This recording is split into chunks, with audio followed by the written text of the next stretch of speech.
అలాగే వంశీ గారిని కూడా మాట్లాడాల్సిందిగా కోరుకుంటున్నాను. ముందుగా ఇక్కడికి విచ్చేసిన మీడియా మిత్రులందరికీ ధన్యవాదాలండి. అంటే సినిమా ఇండస్ట్రీ పరిస్థితి ఏం బాగాలేదు.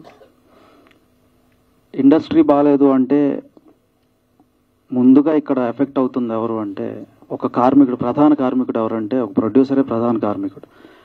కార్మికుల్లో కల్లా ముందు మాకేమన్నా కష్టం వచ్చిందంటే వాళ్ళు ఎవరన్నా వచ్చి మా దగ్గరికి ఇదిగో మాకు ఈ కష్టం వచ్చిందని చెప్పుకుంటున్నారు, కానీ మేము వెళ్ళి ఎవరికి చెప్పుకోవాలో మాకు అగమ్యగోచరంగా ఉన్న పరిస్థితులు ఏర్పడ్డాయి. అంటే ఇప్పుడు చాలామంది ఇప్పుడు సినిమాలు చిన్న చిన్న సినిమాలు తీసి ఇట్లా ఈ సినిమా ఏం చేయాలి, మాకేదైనా హెల్ప్ చేయండి, మాకేదైనా రిలీజ్ చేయండి అని కూడా మా దగ్గర తీసుకొస్తూ ఉంటారు. అక్కడ ప్రాబ్లం ఏమవుతుందంటే సినిమా చాలా బాగుంటుంది, కానీ అక్కడ వాళ్ళు స్పెండ్ చేసిన అమౌంట్ ఏదైతే ఉంటుందో ఆ అమౌంట్కి మనకి మార్కెట్కి అసలు ఎక్కడ పొంతన ఉండట్లేదు.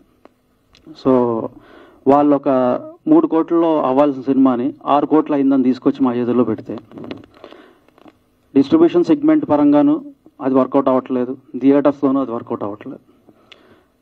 సో ఇది not just about producers also, అంటే ఇది ఒక క్యాస్కేడింగ్ ఎఫెక్ట్ లాగా అందరికీ ఎఫెక్ట్ అవుతున్న పరిస్థితి వాళ్ళ ఏర్పడింది.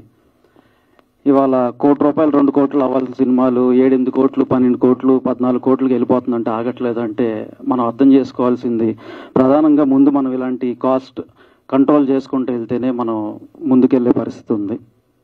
సో అంటే ప్రొడ్యూసర్ అనేవాడు ఒక తండ్రి లాంటి వాడు. ఒక తండ్రికి ఒక కష్టం వస్తే పిల్లలు నిలబడాల్సిన పరిస్థితి, కానీ వాళ్ళ పిల్లలే అటువంటి పిల్లల స్థానంలో ఉన్న వాళ్ళందరూ కూడా మీరు పోయినా పర్లేదు మేము మాత్రమే ఇక్కడ ఉండాలి అనే పరిస్థితి తీసుకొస్తే అది ఏమాత్రం సమంజసం కాదు.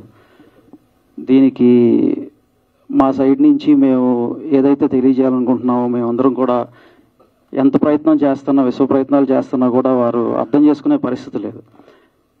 మా విన్నపం ఏంటంటే మా షూస్లోకి వచ్చి మా ప్లేస్లోకి వచ్చి ఒకసారి మమ్మల్ని అర్థం చేసుకుంటే నిజంగా మేము పడుతున్న కష్టాలు ఏంటనేది మీకు అర్థమవుతాయని మేము చెప్తున్నాం. థ్యాంక్ యూ అండి. నెక్స్ట్